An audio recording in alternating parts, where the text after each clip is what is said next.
Well, good morning, good afternoon, or good evening, depending upon where you are in the world, and welcome to today's DevOps.com webinar. I'm Charlene O'Hanlon, moderator for today's event, and I am so excited to be here. We have a great webinar today with some rock stars in the DevOps space, but before we get started, we do have a few housekeeping items we need to go over. First of all, today's event is being recorded, so if you miss any or all of the event, you will have the opportunity to access it later on. Following today's webinar, we will be sending out an email that contains a link to access the webinar on demand. And we are taking questions from the audience. So if at any time during today's presentation you have a question for any of our speakers, please don't wait, don't hesitate. Just use the question and answer tab on your interface and submit your question. And we'll try to get to as many as we can near the end of today's webinar. We also have 3 polling questions during today's webinar, so hopefully we can get everybody engaged with those. And we also have a very interactive chat tab on the interface, and I'll be monitoring it on the front end, and I'm sure our speakers will also take a look at it every once in a while. But we encourage you to send us your questions, comments, suggestions, whatever you want to share with us. It would be great, and we'll be more than happy to chat you back and maybe even get your comments integrated into the webinar. Finally, at the end of today's webinar, we are doing a drawing for 4 $25 Amazon gift cards. So please stick around. Hopefully you will be one of our 4 lucky winners. All right, with that, let's go ahead and kick off today's webinar, which is Fireside Chat, a team-centric view of security. As I said before, we've got 3 rock stars in the house today on today's webinar. We're going to start off with Patrick Dubois, who is probably best known for co-authoring the DevOps Handbook, coining the term DevOps in 2009, and founding the DevOps Days events. So currently, he is a labs researcher and the director of DevOps Relations and Market Strategy at Snyk. Patrick, thank you so much for joining us today. Well, thank you for having me. It's a pleasure to be here. All right, great. Well, next up, we have Anders Wahlgren, who is the VP of Technology Strategy at CloudBees, and certainly no stranger to DevOps.com. Anders brings with him more than 30 years of in-depth experience designing and building commercial software. And Anders, I hope that does not make you feel too old by me saying that. But thank you very much for joining us today. Really do appreciate it. Good to see you. My pleasure. Yeah, great to see everyone as well. All right, great. And finally, last but certainly not least, we have Ravi Mara, who is, what is your title, Ravi? I don't have it here in front of me. Head of Product and Partner Marketing at Snyk. I apologize for that. But we've got, you are going to actually be the moderator for the conversation. And I know you have worked with companies such as Akamai to build and promote their products, brand, and customer successes. So great stuff all the way around. And I know you guys have a I'm just so, like I said, I'm so excited about having all 3 of you here and getting the discussion rocking and rolling. So I'm going to take myself off camera, put myself on mute, and I'll let you guys just dive right on into it. Terrific. Thanks, Charlene. I'll jump in as I'm moderating the session. I do want to correct one thing. We have 2 DevOps rock stars, and then we have me on this call. We have the guy who invented the term DevOps, and we have a guy with 30 years experience as a technology strategist in DevOps. And that's who you really want to hear from today. So my goal is just going to be to ask the questions that I think are on all of your mind, the fact that you showed up at this webinar with this title, and let these 2 help us understand how we can achieve a team-centric view of security. So just as an introduction, what is this topic about? What are we trying to solve for? DevOps is being more widely adopted today, and that has helped reduce the friction between development and operations that existed. It hasn't completely eliminated it, but it's done a lot to reduce that friction. And now companies and organizations want to try to say, well, how do we take the next step and include security in that and expand from DevOps to DevSecOps? And whether you are someone who passionately believes we should use the word DevSecOps, or whether you passionately believe we should just call it DevOps and security should be a part of it, we're not going to debate that today.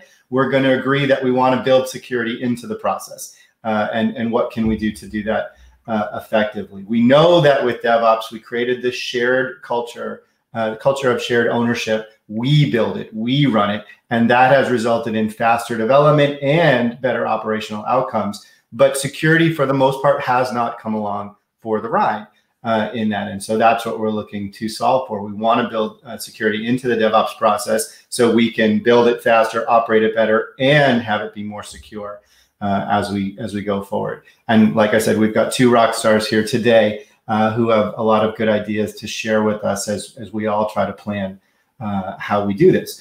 So I'm going to jump right into the first question around this, which is when you look at what's happened with DevOps, but also what's happening in application security in general, what's new in application security? What's driving a new approach to application security? And Anders, I'm going to start with you, and then we'll just get conversational and have a chat.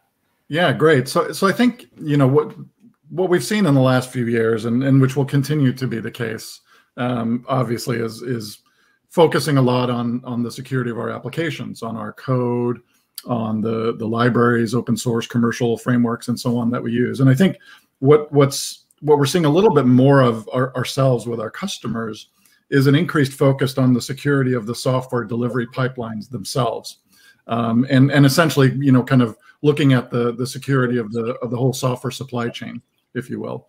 And a lot of this has to do with some of the very high-profile breaches that we've seen recently. Don't want to name any names because I don't like to throw people under the bus, but I think you know what I'm talking about. And so I think we're seeing a very increased focus on not just did we do the right thing, but can we prove that we did the right thing? And especially in regulated industries, especially when there's governance and controls involved, it's no longer enough to just sort of have somebody sign a piece of paper and say, yeah, we did the code scan, or yeah, we did this step that we're supposed to do. We actually want to actively interrogate the pipelines and the metadata around the pipelines to say, okay, we ran the code scan, we used the configuration that we're supposed to use and not some other configuration. We inspected the results and make that part of the chain of evidence that we collect as part of the software delivery pipelines, especially, as I said, in regulated industries. So I think that focus is seeing more effort now, more sort of intensity around it, and that is a little bit new because it's really shifting away from not just the application itself, but also everything that sort of surrounds it, which to me makes perfect sense, and I think to most of us probably makes perfect sense. It's a little bit like, if you're in a restaurant, you obviously want to focus on the quality of your ingredients and the quality of the thing that goes on the plate, but the kitchen has to be clean as well, or things aren't going to work out very well. So it's that sort of situation where now we're starting to look at the kitchen as well. It's a great analogy. Yeah, I wanted to add to that. I fully agree, Anders, that it's changing. The practices are changing. Maybe to put things a little bit in a historical perspective, when DevOps just kind of emerged, there was the pressure points that cloud was emerging, Agile was putting on the door, the pressure of production, and the whole idea of we cannot fail changed from assume failure. So there were like similar threats that kind of emerged, and I always say DevOps at the time was a zeitgeist of different patterns coming together. Even the cultural pattern of society, of people collaborating on the Facebooks, on the social networks, that kind of was less of a top-down structure. So you see this same thing happening. And then with DevSecOps, the move to the cloud required us to rethink how we deal with security. The pressure of doing faster deploys kind of put the pressure on, well, how do we deal with all these controls we have? Like, they're not like sufficient anymore. So we kind of have to rethink that process. The scale, like you mentioned, it's not just about the breach. It was about the scale of the breach that we can have these days with a single thing having millions of people impacted. And that is something that also required new rethinking, because as much as we relied on doing things ourselves in the past, much like DevOps, we build our own data center, we do everything ourselves. The mentality has shifted from having other third parties, people kind of help us. That could have been the cloud, helping us to do a leaner data center, be more flexible on the cost. but it could also be using libraries, using third-party services, and extending that use. And for security, what it changed is that they couldn't control the perimeter anymore. It wasn't just what was inside the walls, what the company dictates, what they could control. So their whole security strategy from build up, like we control the perimeter and what's in and out is what's secure and not secure. That kind of ship has sailed in the cloud perspective with all the collaboration. And I know people talk a lot about the pipeline and the automation, but there's a lot of different pressure points that kind of have built up for security just to change their behavior because the problem changed, the friction point has changed, their strategy needed to change. And that's why I think DevSecOps as a label has been pretty instrumental to get all the stories out into the world there. So on that, do you think that it created even more tension? So DevOps creates this new world of we're going to be assuming failure, but we're going to build a process that allows us to deal with it quickly, right? And in the end, we'll have a better operational outcome. When you go to that model, one version is security just wasn't along for the ride yet, so they're still living in a different model. The other version is that model actually makes it harder for security as long as they're still assuming no failure. So did it stretch the tension even more, or is it just about getting security into the flow? Yeah, I think it brought the tension point was there. The scale changed it, the speed changed it, but I think predominantly the businesses became more aware that they needed a solution. Like on the business level, the risk was getting too high, the delivery was delayed, which was now a valuable point from DevOps, that they kind of gained businesses from being more agile, being more flexible, and so yes, it stretched it, but in a good way. Like any bottleneck kind of highlights an issue that's there. And DevOps, the issue has been before DevOps as a term existed. The tension has been there for many years. It wasn't until something other changed that there wasn't a tension from the business. As at one quote I remember, there was an article, operations is the secret weapon. Right? And then all of the companies said, oh, that's the secret weapon. That's how we get customers. And that's how we maintain customers. And the same thing feels a little bit of security. We haven't seen the exact thing yet, but imagine your company survives and the others don't. That will show you that there's a lot of value that we can bring with security as well. Yeah. Right. I think we've seen how much faster and better we can operate with DevOps, and you kind of get addicted to that a little bit because that helps the business. And then traditionally, if you think back on security, a lot of times the way that we got security into the product was to slow things down, right? So that we could inspect them, so that we could test them, and we could add security, which isn't something you can really add, but that's what we thought. And that isn't acceptable anymore, right? Slowing down the process in order to add security isn't acceptable anymore, because then we lose part of what we gained with DevOps and being able to get into production faster and more reliably and those sorts of things. And that's, in a highly competitive environment where every company is a software company, that hurts, that hurts the business. And so there's now support, much more support, I think, from the business end of things for, hey, figure out how to do this securely, figure out how to do this well. We can't, security breaches like this can be existential, right? And we've seen this in the past where companies, go out of business because, especially if you're a financial company or a trading company, in 2 minutes you lose $400 million when you have a problem due to a bug.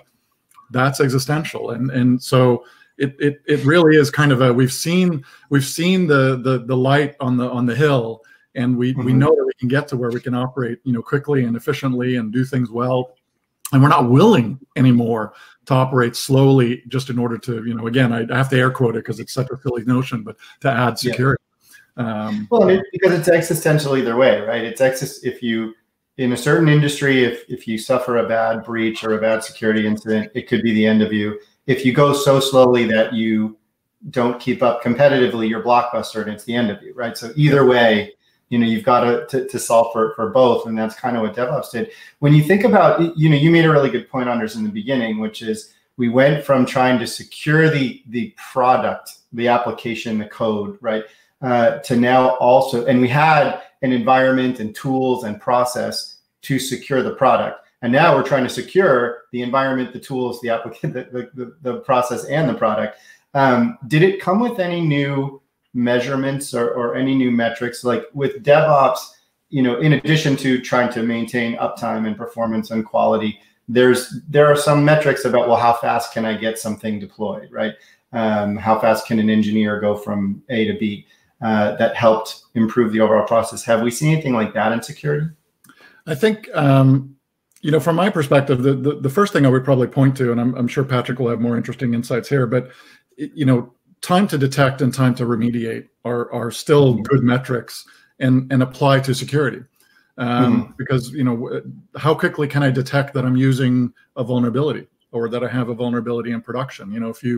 If you go back and look at the Equifax breach and you look at how long it took them to understand that they were vulnerable, and how long it took them to even inform their CISO at the time that they were subject to this vulnerability, that's not something you want to have happen, right?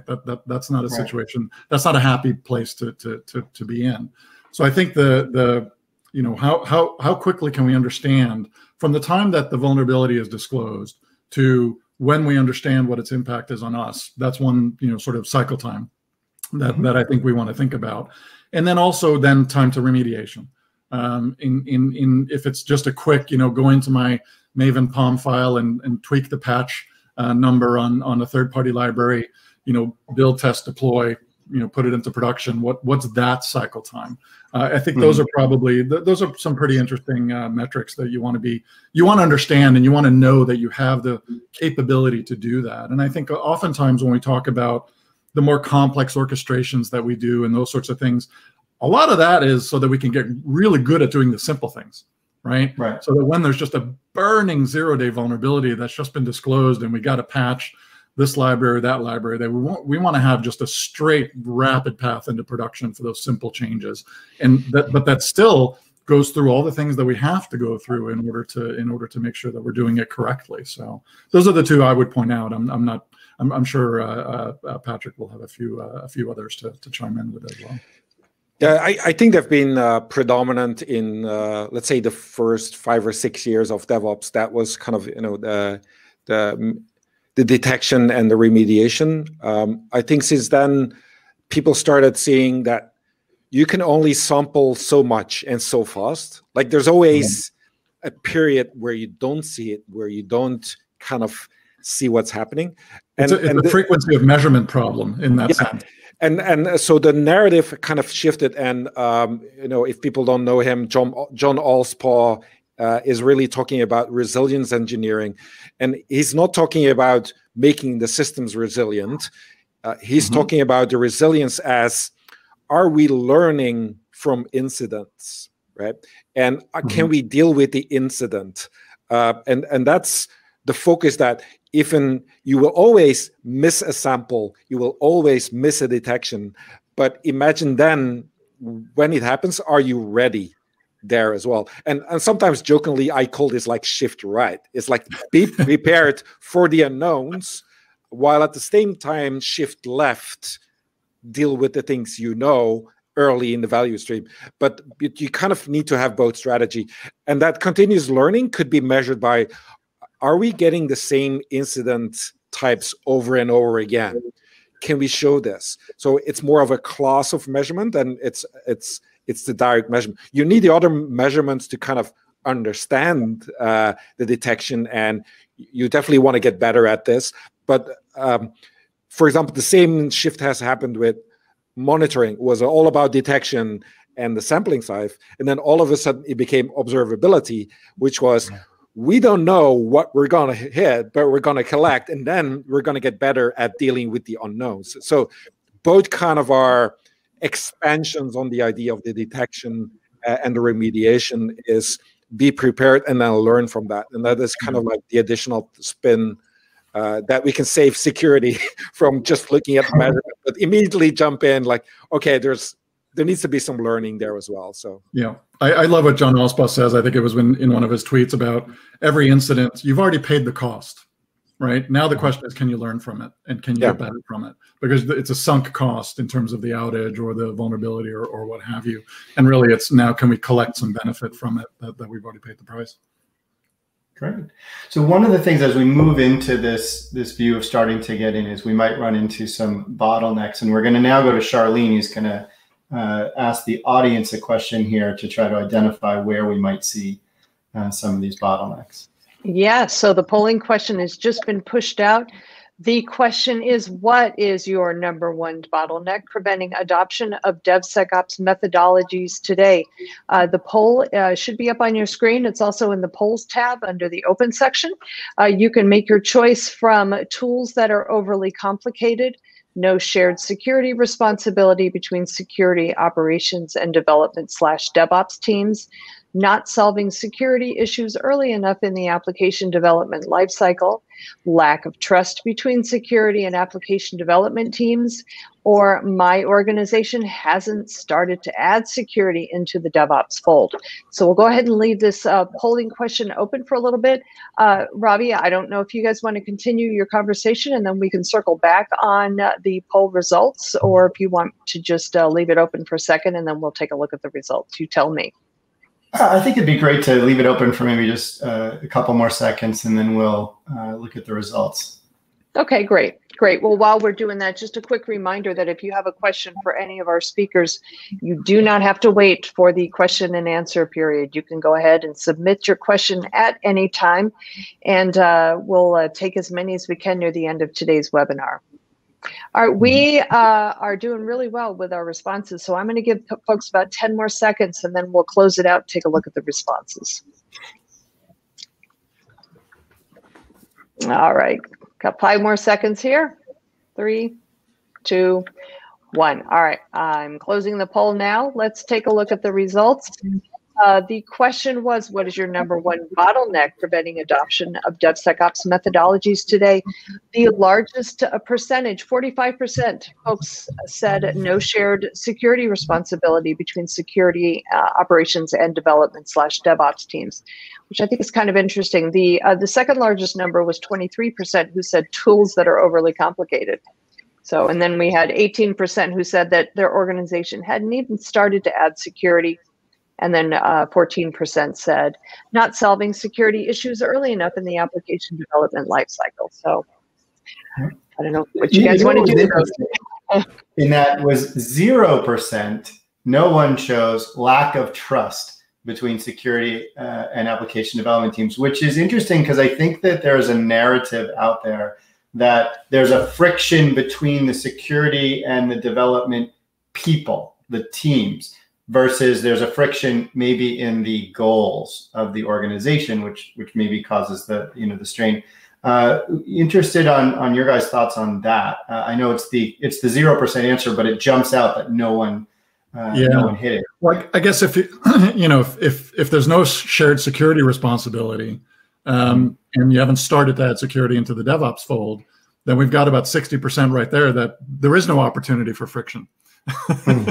So there is no opportunity for lack of trust because people aren't talking to each other, people aren't interacting. So they sort of interrelate a little bit.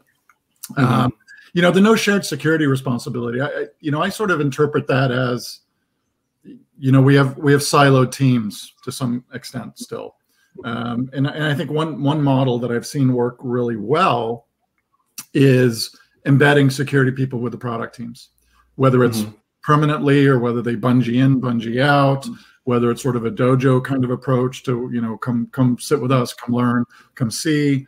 And you don't want the first time that you interact with your security team to be after, during a breach, right? Because that's going to be awkward and weird and stressful. And, I think we would do better in the industry if we interacted more with each other.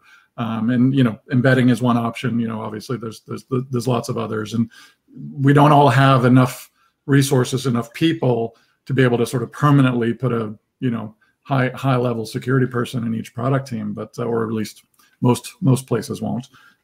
So that isn't really an option. But to really start to understand what the threat profiles are, what the best practices are, how to do things more easily, how not to get in each other's way, how to be more efficient, and I think too the other, another way to approach that in terms of doing this scalably is, use your orchestration tools, use your automation so that you can have a shared services team or a shared service set up and run and maintain your scans for you, for example, right? And we have lots of financial customers where this is sort of mandated, right? They don't let the product teams determine what scans to run. They just, they have to run them, and here's how you run it against your stuff, right? And they sort of provide a shared library approach, if you will, to doing that. So that's another, that works fairly well for them in terms of that scales well. They can make changes to it that then automatically apply to all the product teams, those sorts of things. But get to know your security folks. Don't get to know them at 2 a.m. when there's a breach, because that won't be fun. I think that's good. Actually, coming into Patrick here, maybe jumping off of that question too, as we look to try to create this shared responsibility. One of the things we can do is look at, well, where did it work in DevOps, right? So from your experience, and we'll go to both. We'll start with Patrick. What have we learned from DevOps that organizations can apply to DevSecOps or getting security in, and maybe even especially as it relates to this challenge of how do we get the teams to work together and create this shared ownership the way DevOps created with Ops and Dev? Yeah, sure. It's interesting. I'm hearing a bit of a echo, but people have debated that DevOps is a job role where somebody who does both development and operations at the same time, and this has been this almost like ultimate job description, the person who takes care, almost like the full stack engineer who kind of knows everything, right? And let's throw now security in the mix, right? Why not? Like some more cognitive load on the developers, they kind of have to know everything.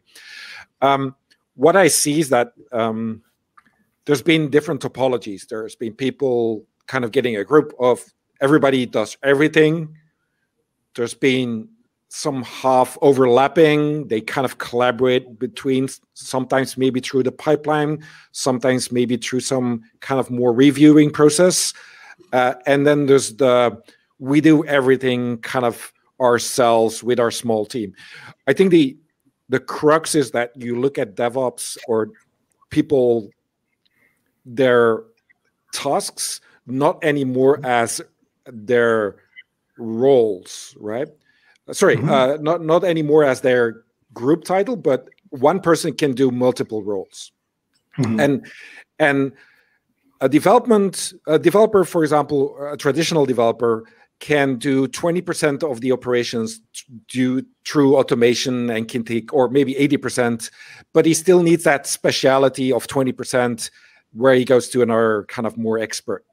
What always helps is if somebody has an understanding of the other task, they almost have the empathy or kind of understand the problem space. They might not have the solution, but they kind of understand the problem space. It was no surprise, actually, that from the early DevOps advocates, there were somewhere between the 35 and the 40 years old, which was basically they kind of had the experience, they went through some of the roles, they kind of felt the pain, and that kind of shared buildup of experience and knowledge existed. It's a fallacy to think like we will put everybody together and everybody does the same thing.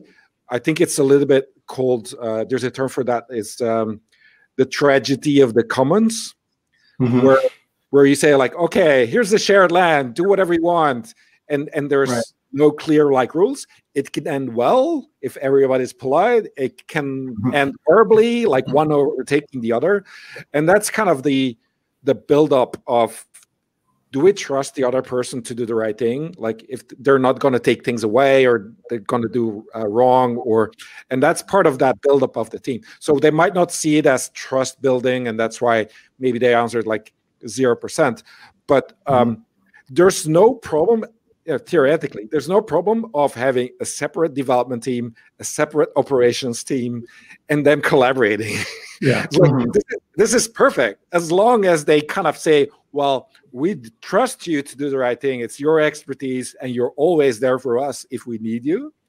And you don't necessarily have to kind of all the skills, but it obviously helps kind of if there's some overlap in skill, some understanding, to form that shared understanding. But it's a fallacy to think, let's just put everybody together in a room and self-organizing and we're done. Like it's just not going to happen. And that's why the introduction of, like Anders mentioned, a security champion or kind of advocate, bring that into a team, is kind of evangelize this pain. Does that mean the whole team needs to do this? Right. We're not saying the whole team needs to do UX. The whole team needs to do front end. So it's very similar.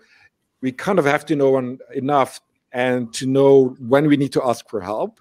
And that is actually the most important thing. Like, ask for help and don't necessarily kind of solve all your problems yourself. And then it depends how the other kind of react. Do they actually care about your problem or not? And that's a whole other discussion of the buildup of trust there in a moment. And it's no different in DevOps as it is in DevSecOps. It's just human relationships. You're in, you're out. Well, we need like an intermediate. We kind of need to have like a shared pain, a shared goal.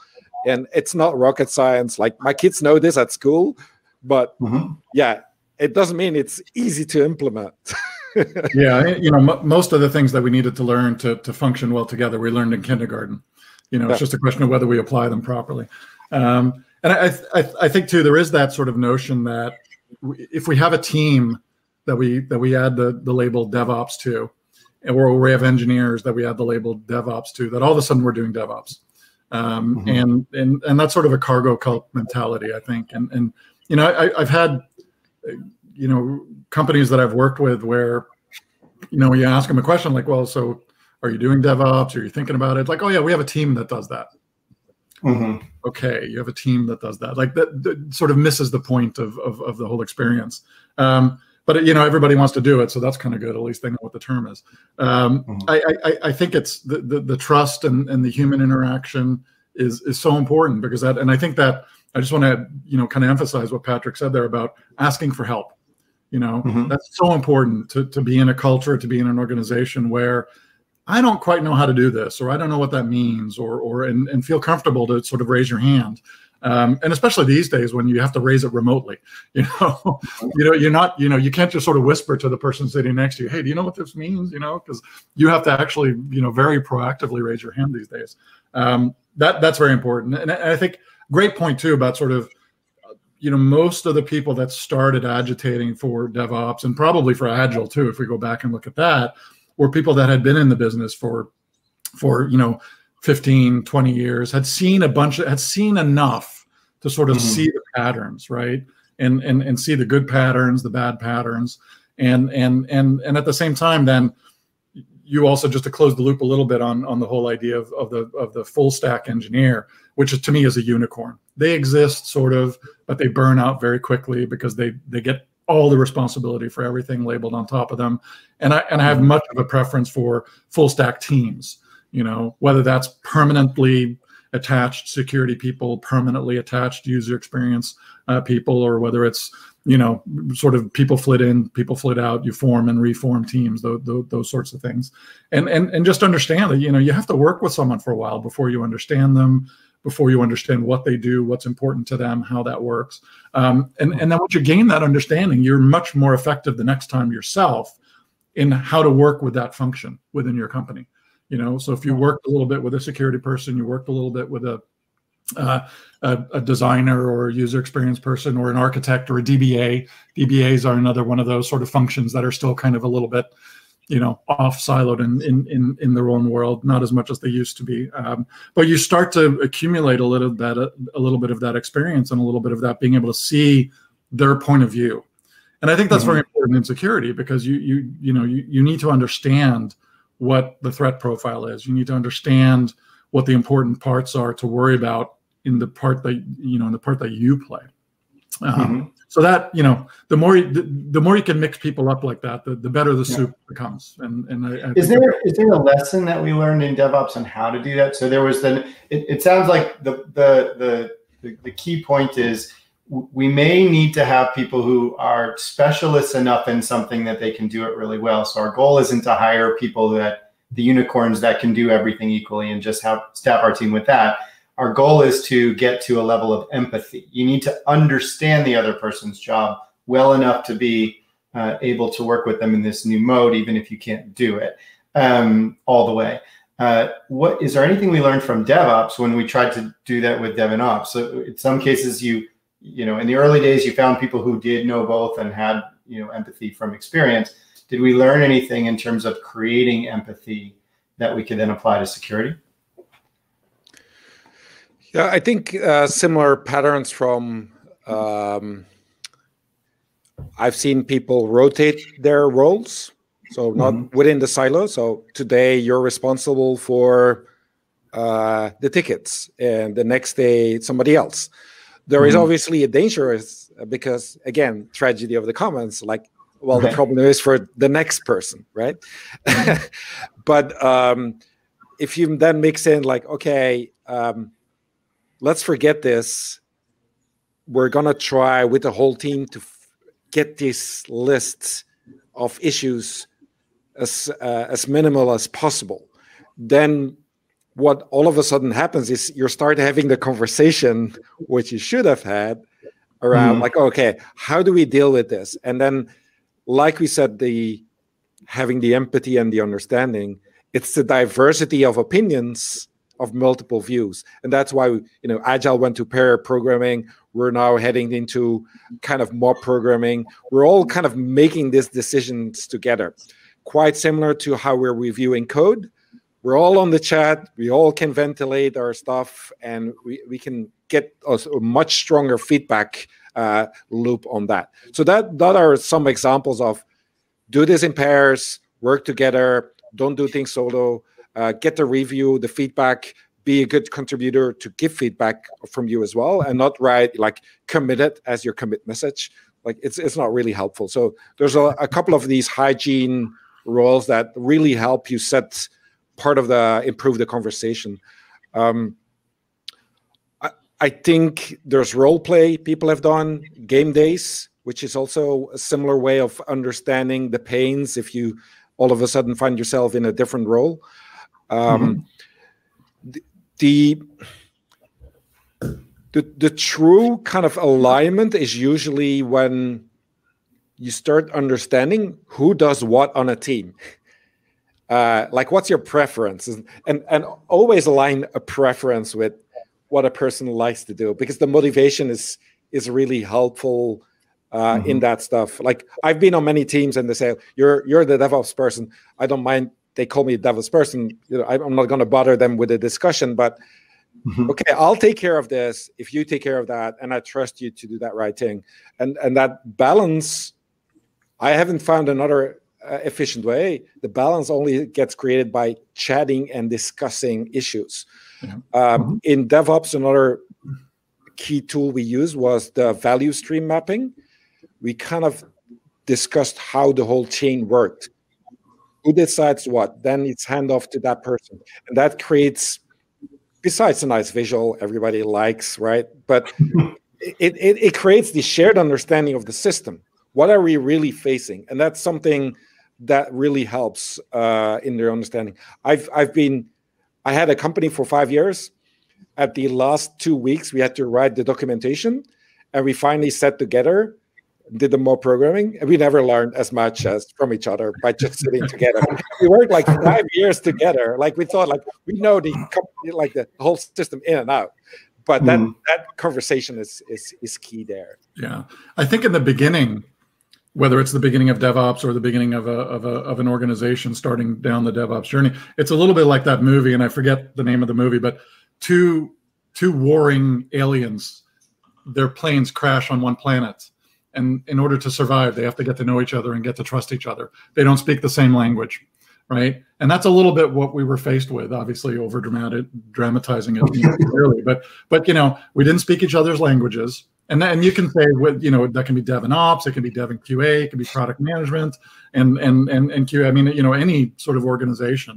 And the only way that we're able to survive in that environment is to start to talk to each other and to communicate and to understand the value that each one of us brings to the table and the function that we serve. And if you're thinking to yourself every time you interact with a security team person that, oh, all they ever care about is to point out little niggly things about, this and that, and, you shouldn't store passwords there, and you shouldn't do that, and you should upgrade that library. And, all they ever care about is nitpicky things. It's like, okay, put yourself in their shoes, and start to understand a little bit. And then, vice versa on the security side, think about the engineer with their massive backlog of things that they have to get to and the technical depth that they're trying to drill their way through and all of those sorts of things. And, one of the most effective things I've ever seen for engineers to understand how their customers use the products is to work in the field. Go work with the professional services people. Go sit with a support person taking calls or processing tickets from customers, and you will get empathy instantaneously. Right. I mean, it will be injected into your arm instantaneously, right? Of just understanding how, if that error message doesn't include a clue as to what the problem is, or if the logs don't have information about what just happened, or depending on the sort of situation that you're in, you're in a snowstorm. You're in a total whiteout. You have no clue what to do next, and that starts to build understanding and empathy of, okay, so I have to build my product. I have to write my code so that, logging, for example, I don't scare the crap out of people by logging every little thing with a bunch of exclamation points at the end of it. And at the same time, I don't, drop the important information that should be in there to give them a clue as to what the problem is. So that building of empathy by crossing the borders and having the cultures interact a little bit is there's no substitute for it. It's a requirement, I think, in my book. I'd like to add to that is that quite often people come to me and they said, like, we tried everything. We tried talking to all these people, right? And they just don't get it. And then I usually rephrase it like, do you actually know what problem they're trying to solve? Are you listening what they're trying to overcome as a friction point? Instead of like you saying, we need to do DevOps, we need to do AI. Like, nobody's going to listen. If there's one thing I learned from children, it's like that approach does not like, you just need to ask, like, okay, how can I help you? What is your problem? And don't mention even DevOps or DevSecOps. Just try to understand how you can help that person, and that is more rewardful and allows you not to get lost in, I'm listening, but it's not really that is the case. So, all right. Well, it sounds like there's some good opportunities the answer is in working together where you can, right? So you can't throw everybody with all skills into all roles, but that idea of we all did the documentation together, so we had a goal that required us to go together, whether it's role playing or role days where you're doing it even in a model way, or whether it's sending engineers out into the field where you're not the primary, but you are responsible for it. So you're seeing it live. It seems like they're all kind of on that same theme of get them to experience it in some way to a level that makes sense, which is interesting there. Just wanted to go to another poll question, which comes into as we get into the skills required to do some of this. Yeah, so the second polling question is going out now. You should be on your screen or coming up very, very shortly. The question is, what are the necessary skills for architecting secure software as it is being written? You can choose from learn how to use new tooling, efficiently cooperate and communicate with all stakeholders, create and implement processes that nurture shared responsibility for security, or all of the above. So I'm assuming, Robbie, that as with the last polling question, you want me to just leave this up for a minute or two and let folks go ahead and make their selection, and then we'll take a look at the responses. That's great. And yeah, maybe for folks who haven't responded yet, I would say maybe answer it as, what do you think is the most important? Because they're all important, and obviously D would then win, right? But what is the most important within those? And if you really believe they're equally important, then select all of the above. While people are answering, there was one other point that I wanted to ask, and I know, Anders, you had some thoughts around this, which was around, so we've learned some things we can do because of what's worked well in DevOps, but are there any lessons in DevOps where we still don't even do it well in DevOps, but we know what the problem is and we could jump ahead and solve it for security at the same time? Oh gosh. I think we still, it's funny, because I think, when we do these webinars, when we talk to each other, we go to conferences, hopefully sometime soon. And when we live in that sort of DevOps bubble, I think one of the things that we assume is, everybody knows what to do, right? Mm-hmm. It's all there. We wrote the books, well, I didn't, but, the books have been written, the papers have been written, the conferences have been made, all of those things. It's like, just go do it. And I think it's not that simple. This is human interaction. This is organizations. This is culture. This is, and then, on top of that, it's computers and it's systems and it's complex systems and it's, and it's existing legacy products that need to be re-architected or remolded and all the while you've got incoming, security problems and vulnerabilities and technical debt, and it can be overwhelming, right? And I think that's why by far the most frequent question that I get sort of at the end of a talk, almost no matter what the topic is where do I start?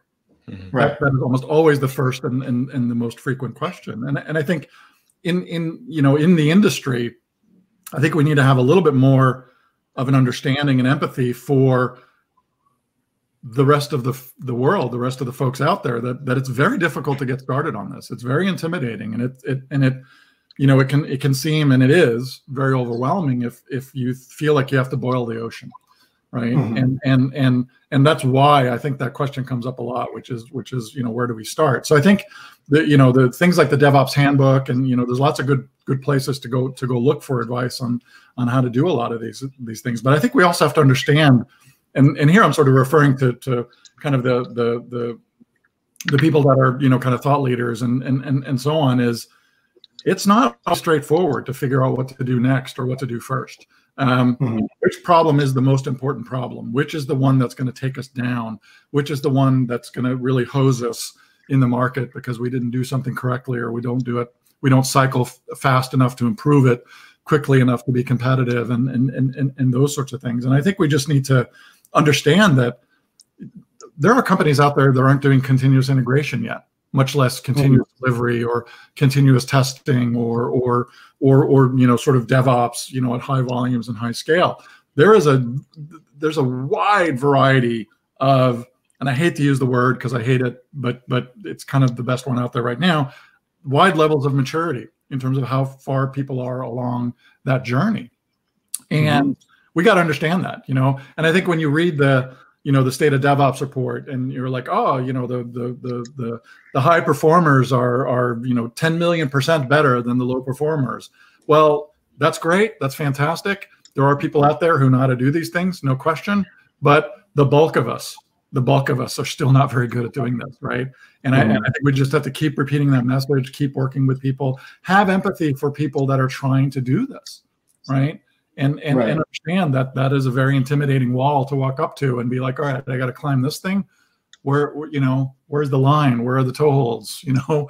Where's my belay partner? All of those sorts of things. And that's something I think we need to work on in the industry itself. Because I know when we talk about this internally in all the companies and so on, where we're sort of the pick and shovel vendors on the gold rush here.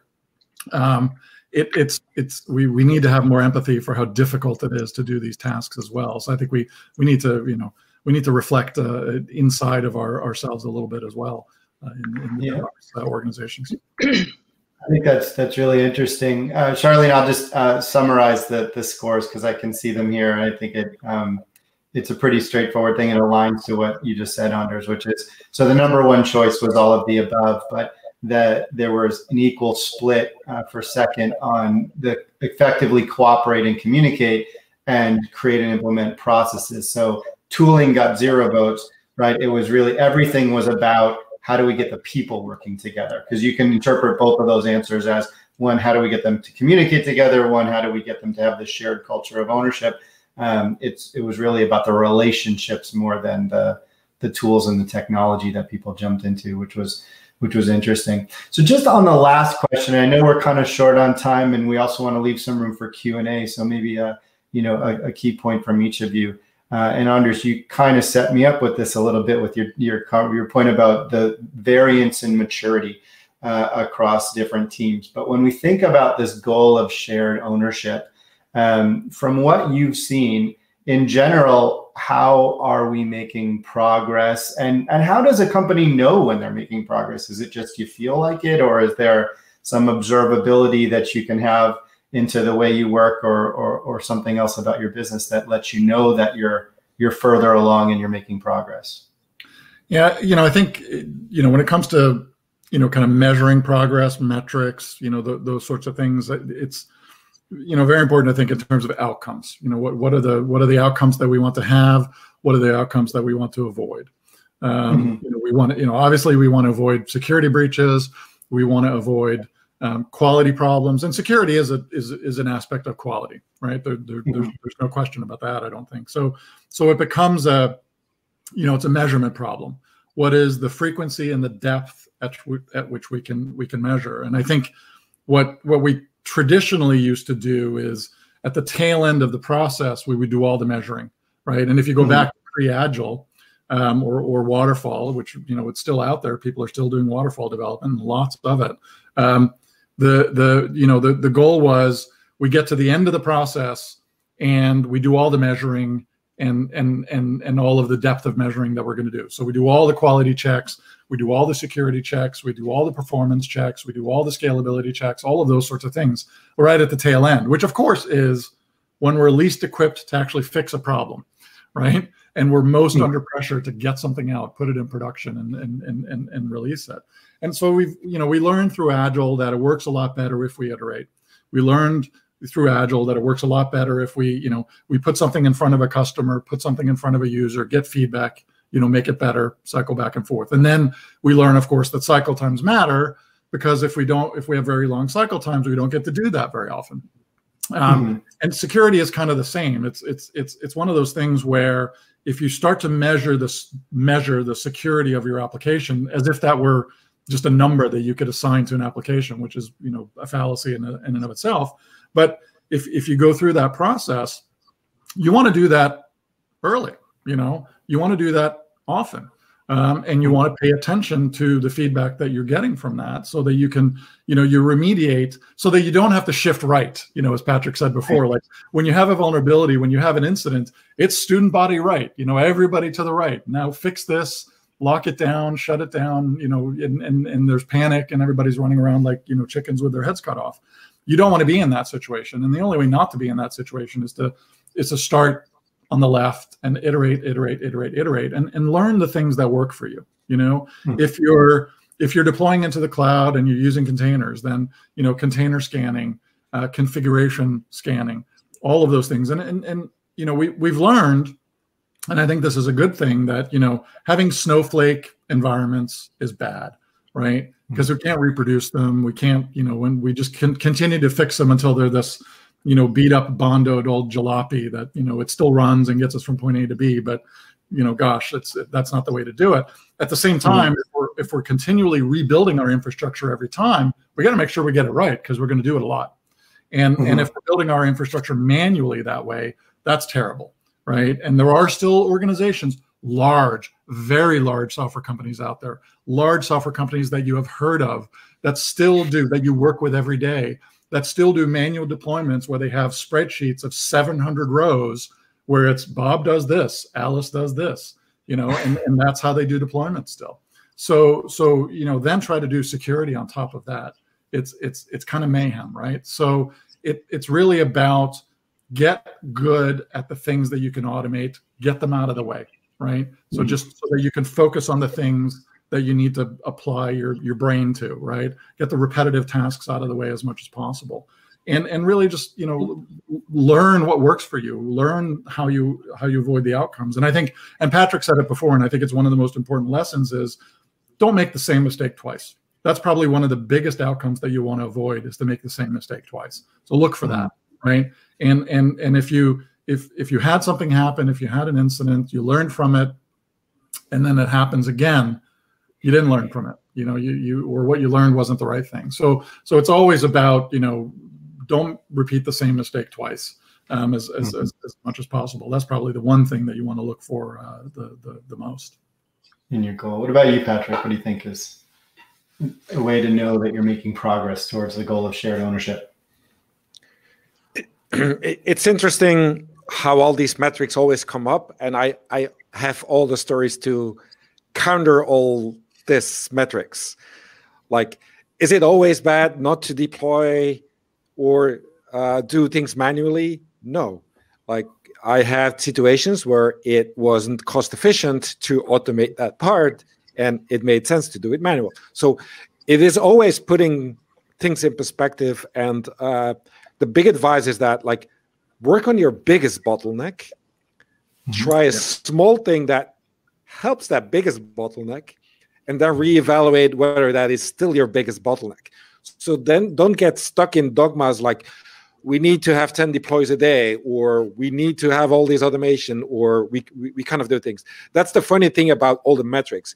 If measuring the metrics becomes the goal, it will get gamed. So don't worry about it. So you can only see them as intermediate kind of measurement of the goal that you're looking for to improve. So that is kind of the direction of this.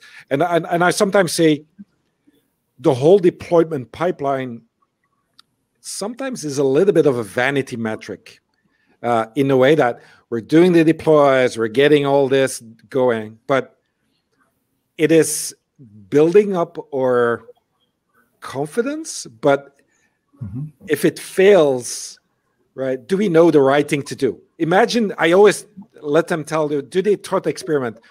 Your pipeline is not working. Do you think your people will do the right secure thing? No. And if you reach that, then it's like much more valuable than when you say my metric is measuring, like, are we doing the deploys today? Maybe today was a holiday, right? We're not doing deploys. Like, I've seen these monitoring systems for social networks where they monitor the uptime, and all of a sudden plummets, and everybody was watching a soccer match, right? So all these kind of metrics don't always make sense. It's the interpretation, but that is probably the socio-technical measurement, like how the humans interact and kind of get that security going. And I get your point, Anders, getting bootstrapped. I would also look for the deployments today and kind of the bottlenecks. And it's kind of where I got some insight of the DevOps report this year. And you see kind of the high performance, they do like the tools and the culture. The low performance, they kind of like are somewhere not doing it. But then the middle, they're not decided. Like, they're like they're doing the walk, but actually not kind of getting results. And it frustrates them. But I think they're not reevaluating their actual bottleneck. They're still stuck in the previous bottleneck about deployment there. I think that the value stream mapping is very important, because otherwise you don't really know whether you're solving a local minima or a global minima when you're making an improvement. And, you know, I worked with one organization once where they were very proud of the fact that they had gotten their build times down dramatically, right? And used one of our products to do it. And then they did 6 weeks of manual testing. So, you know, so you got your 20-hour build down to 2 hours. Awesome. Glad to help you with that. And then you got 6 weeks of manual testing. So, you know, it's one of those things where the local maxima, local minima are it's really important to have a big picture view of where you should make your next improvement, so that you're moving the needle. Because otherwise you may be putting a lot of effort into something that doesn't move the needle. Yeah, and on that bottleneck, not having the one goal as dogma, but saying that this is going to be a moving target. Let's understand where we are. Let's observe. But based on that, we may choose something different to focus on next. And there is no, I'm sure there's people on the line here that have, you know, questions queued up that say, hey, what should I measure? What should I measure? And the answer is, unfortunately, it's not that simple, because what I tell you to measure first may change over time, and it really depends on your it better change over time, right? Yeah, exactly. Charlene, I know we're down to about 1 minute. I don't know if we have time for a question, or if we need to, if there's a closing comment that would take up that time. Yeah, unfortunately, we don't have time for question and answer period, but everybody who did submit questions, please know that we are going to be, everybody who's on this webinar will be getting a copy of all the questions that came in. And I'm sure that they'll be more than happy to follow up with you offline to get your question answered. So please know that you will still get your answer. Real quick, just a reminder that today's event has been recorded. So if you missed any or all of the event, you will have the opportunity to access it later on. We will be sending out an email that contains a link to access the webinar on demand. And the webinar is also going to be living on the devops.com website. And real quick, before we close things out, I have 4 $25 Amazon gift card winners I want to let you know about. We have Lawrence V, Chris L, Sasha S, and Andy D. So we'll be following up with all 4 of you via email to get your Amazon gift card over to you. Patrick, Robbie, Anders, what a great presentation. So much great information. I know the audience got a lot out of it too. So thank you. Thank you for your time and your expertise today. Really do appreciate it. I also want to thank the audience for joining me today, and I'm sorry that we're kind of cutting this short, but this is Charlene O'Hanlon, and I'm signing off. Have a great day, everybody, and please stay safe.